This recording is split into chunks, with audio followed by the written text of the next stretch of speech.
Hujjatul Islam Al-Imam Abi Hamid Muhammad bin Muhammad Al-Ghazali pernah dimimpikan oleh seorang ulama. Faqila lahu, kemudian dikatakan kepada Imam Al-Ghazali, ma fa'alallahu bika, apa yang Allah perbuat kepada anda wahai Imam Al-Ghazali. Kemudian aku sebutkan amal-amalku. Jadi ketika Allah bertanya kepadaku, dengan apa kamu melangkah kepada untuk menghadapku, kamu bawa apa untuk menghadapku, kata Allah. Kemudian Al-Ghazali menjawab, ya, azkuru a'mali, saya menghadap engkau ya Allah dengan amal-amalku. Faqala, kemudian Allah berfirman, lam aqbalha, hei Al-Ghazali, hai Ghazali, aku tidak terima amalmu, kata Allah.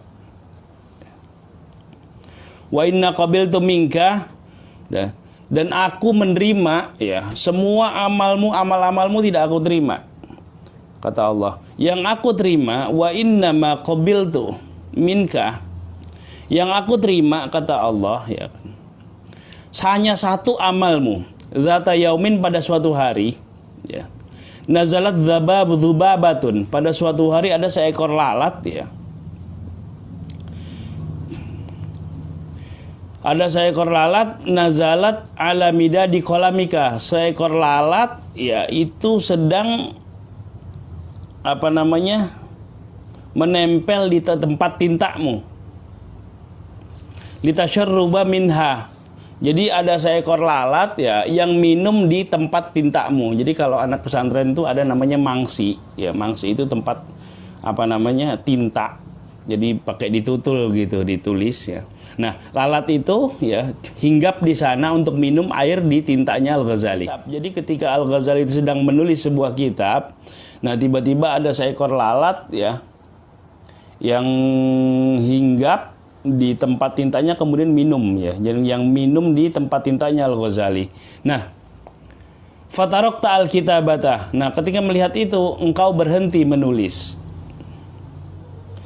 Hatta akhadta hadzaha rahmatan biha, jadi kamu membiarkan lalat itu meminumnya, kamu biarkan saja. Kenapa? Sebagai bentuk kasih sayangmu kepada seekor lalat, kata Allah. Tsumma qala ta'ala, kemudian Allah berfirman, umdu bi'abdi ilal jannah, ya. Kemudian, hei, masuklah kamu ke dalam surgaku, kata Allah, ya. Jadi apa yang bisa kita simpulkan dari kisah ini, ya, Al-Imam Al-Ghazali, bayangkan beliau itu seorang ulama besar, Hujjatul Islam, ya. Beliau itu punya karya yang sangat banyak sekali. Salah satu karya yang monumental itu adalah Ihya Ulumuddin, ya. Jadi kandungan agama. Bahkan ada seorang ada ulama yang mengatakan dengan berpegang kepada Ihya saja sudah cukup untuk menjadi pegangan dalam hidup, ya. Jadi kalau pertama Al-Quran, kedua Sunnah Nabi, kemudian yang ketiga yang wajib dibaca adalah kitab Ihya Ulumuddin. Saking luar biasanya karya Al-Ghazali Ihya Ulumuddin tersebut.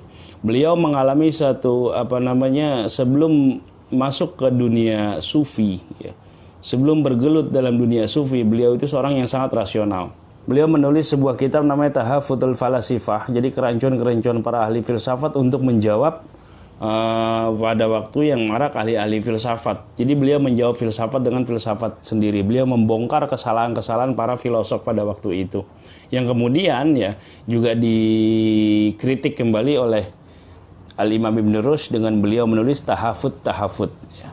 Ya, inilah biasa dalam dunia intelektual, saling menanggapi, ya. Beliau luar biasa. Nah, segala amal yang dilakukan oleh Al-Imam Al-Ghazali itu ditolak oleh Allah Subhanahu wa Ta'ala. Tapi hanya satu yang terima, yaitu ketika beliau, ya, sedang menulis kitab, tiba-tiba ada seekor lalat yang meminum air dari tempat tintanya, kemudian Al-Ghazali membiarkannya itu karena apa? Karena rasa kasih sayang Al-Ghazali kepada sesama makhluk Allah. Itulah yang menyebabkan Al-Ghazali masuk ke dalam surganya Allah. Jadi kembali lagi saya katakan sebagai kajian kita yang kemarin itu, jangan pernah sekali-kali kita meremehkan amal yang kecil. Jangan sekali-kali kita meremehkan amal yang kecil, karena boleh jadi itulah yang mengundang rahmat Allah Subhanahu wa Ta'ala. Seperti contoh sederhana lah. Di media sosial ya, kita men-share sesuatu yang konten-konten yang positif, kayak konten pengajian seperti ini, kita share dengan niat untuk menyebarkan kebaikan. Ini satu nilai pahala walaupun ya nilainya kecil. Di WhatsApp kita sebar konten itu nilainya kecil, tapi boleh jadi itulah yang bisa membawa kita ke dalam surganya Allah. Tapi sebaliknya juga begitu. Jangan pernah sekali-kali kita meremehkan dosa kecil.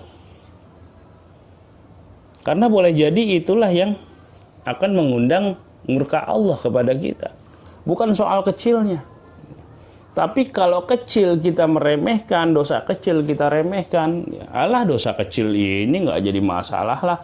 Nah, kita menyepelekan, kita bukan soal dosanya, tapi kepada siapa kita berbuat dosa itu. Bukan soal dosanya, tapi kepada siapa kita berbuat dosa itu. Jadi sekali lagi, jangan pernah meremehkan amal yang kecil, karena boleh jadi itulah yang mengundang rahmat Allah subhanahu wa ta'ala, yang menurunkan rahmat Allah kepada kita.